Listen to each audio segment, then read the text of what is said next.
Hello my YouTube family, कैसे हैं आप सब।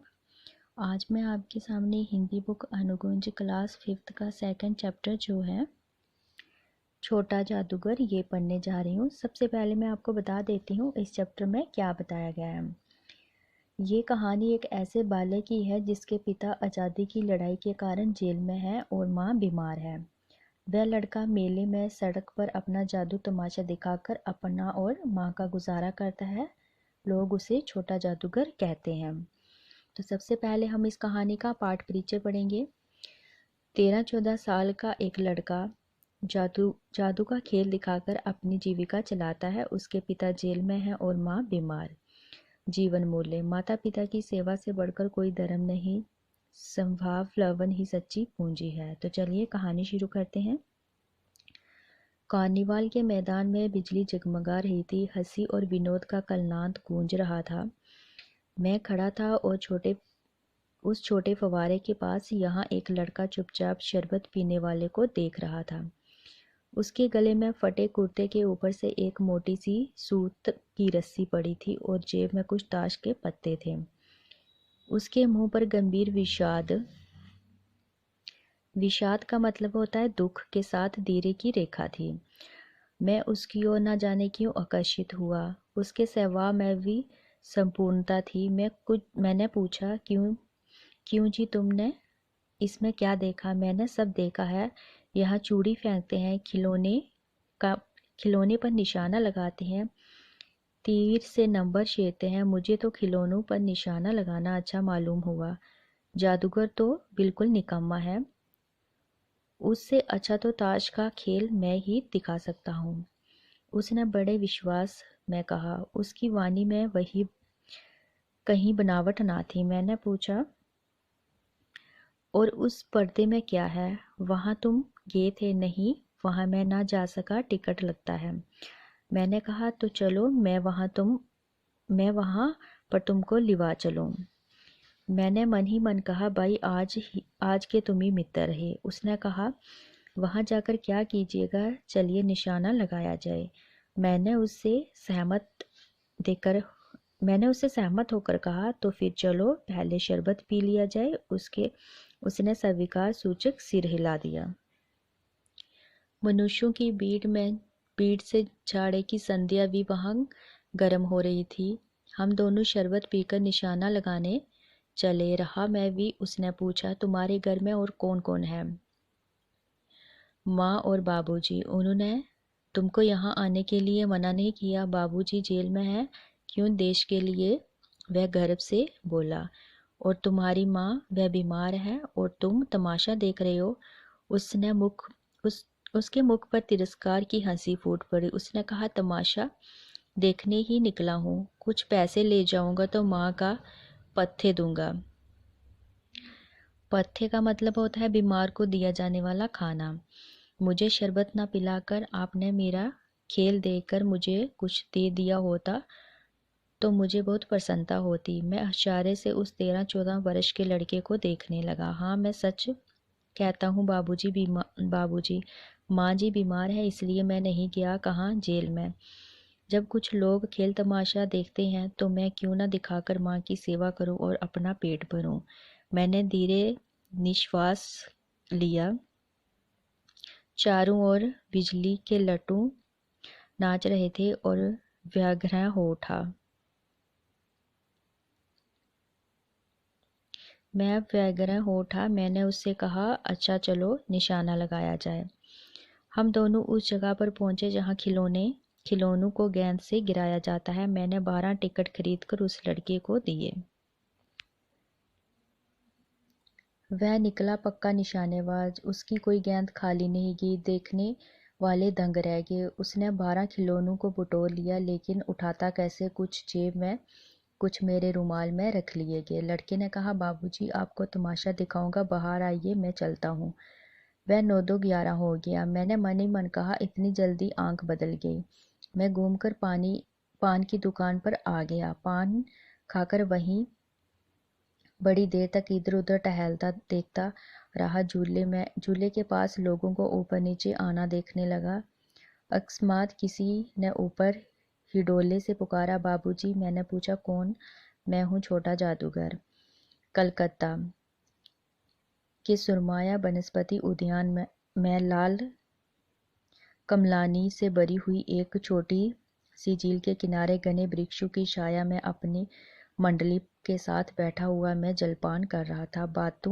बातें हो रही थी, इतने में वहीं छोटा जादूगर दिखाई पड़ा। हाथ में चारखाने की खादी का झोला, साफ जांघिया और आधी बाहों का कुर्ता, सिर पर मैला रुमाल सूत की रस्सी से बांधा था। मस्तानी चाल में झूमता हुआ कहने लगा, बाबूजी नमस्ते, आज कहिए तो क्या खेल दिखाऊं? नहीं जी, अभी हम लोग जलपान कर रहे हैं। नहीं जी। मैं क्रोध में कुछ और कहने जा रहा था, तभी श्रीमती ने कहा, दिखलाओ जी, तुम तो अच्छे आए, भला कुछ मन तो बहला लें। मैं चुप हो गया, क्योंकि श्रीमती जी की वाणी में वह माँ की सी मिठास थी जिस के सामने किसी भी लड़के को रोका नहीं जा सकता। उसने खेल आरंभ किया। उस दिन कार्निवाल में सब खिलौने उसके खेल में अपना अभियान करने लगे। बालू मनाने लगा, बिल्ली रोटने लगी, बंदर घुड़कने लगा, गुड़िया का ब्याह हुआ, गुड्डा वरकाना निकला, लड़के की वचालता से भी अभिनय हो रहा था। हंसते हंसते लोटपोर हो रहे थे। मैं सोच रहा था, बालक की आवश्यकता में कितनी शीघ्र चतुर बन गए। यही तो ताश के पत्ते लाल हो गए, फिर सब काले हो गए, गले में सूत की डोरी टुकड़े टुकड़े होकर टूट गई। लट्टू अपने आप नाच रहे थे। मैंने कहा, अब हो चुका, अपना खेल बटोर लो, हम लोग भी अब जाएंगे। श्रीमती जी ने धीरे से उसे 1 रुपया दे दिया। वह उछल पड़ा। मैंने कहा, लड़के, छोटा जादूगर कहिए, मेरा नाम है, इसी से मेरी जीविका है। मैं कुछ बोलना ही चाहता था कि श्रीमती जी ने कहा, तुम 1 रुपये से क्या करोगे? पहले भरपेट पकौड़ी खाऊंगा, फिर एक सूती कंबल लूंगा। मेरा क्रोध अब लौट आया। मैं अपने पर बहुत क्रोध होकर सोचने लगा, मैं कितना कितना स्वार्थी है तो।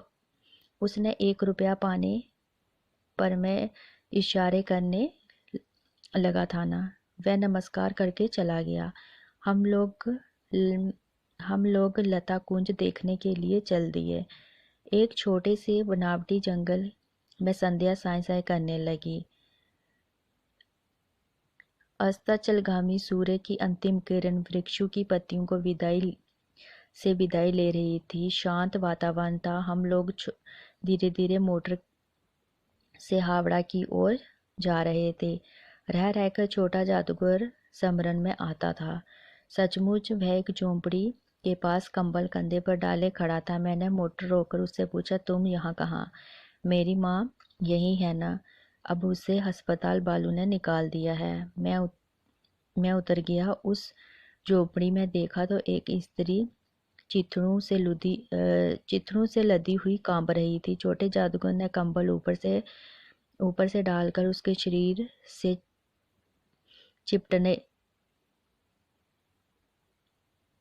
चिपटते हुए कहा, माँ, मेरी आंखों से आंसू निकल पड़े। बड़े दिन की छुट्टी बीत चली थी। मुझे अपने कार्यालय में समय से पहुंचना था। कोलकाता से मन उब गया था। फिर भी चलते चलते एक बार उस उद्यान को देखने की इच्छा हुई। साथ ही साथ जादूगर भी दिखाई पड़ जाता तो और भी।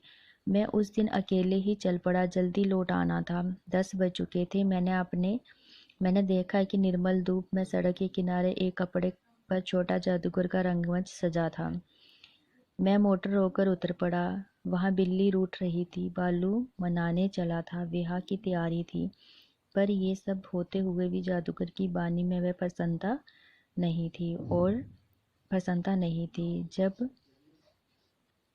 जब वह औरों को हंसाने की चेष्टा कर रहा था, तब जैसे वह स्वयं कांप जाता था, मानो उसके रोए रो रहे थे। मैं आश्चर्य से देख रहा था। खेल हो जाने पर पैसा बटोर कर उसने भीड़ में मुझे देखा। वह जैसे शनिवार के लिए स्फूर्तिमान हो गया।